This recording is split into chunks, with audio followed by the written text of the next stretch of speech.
رات کو جو بندے جرابیں پہن کر سوتے ہیں ان کی عمر کم ہونے لگتی ہے۔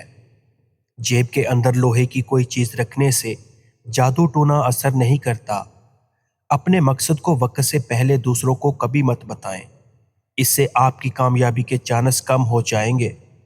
جب بھی آپ کو کوئی پریشانی یا تھکاوٹ ہو تو ادرک والی چائے پیو، آرام آئے گا۔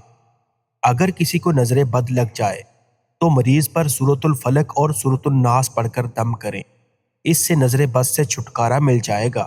روزانہ رات کو سورۃ الملک پڑھ کر سونا عذاب قبر سے نجات کا ذریعہ ہے۔ سائیکالوجی کے مطابق جس کو ہنستے وقت آنسو آ جاتے ہوں وہ کامیاب انسان ہے۔ نہار منہ خوشبو والی چیز سونگھنے سے انسان جوان رہتا ہے۔ اگر دانت ٹوٹ گیا ہے تو کچے ٹماٹر کا رس ٹوٹے دانت کی جگہ لگائیں، دانت دوبارہ بہت جلد اگ جائیں گے۔ سائیکالوجی کے مطابق انسان کی خوشی بس 10 دن تک رہتی ہے، چاہے کتنی ہی بڑی کیوں نہ ہو۔ اگر خواب میں میٹھے پھل کھاتا دیکھو تو جان لو یہ خوش قسمت ہونے اور خوبصورت اولاد ہونے کی علامت ہے۔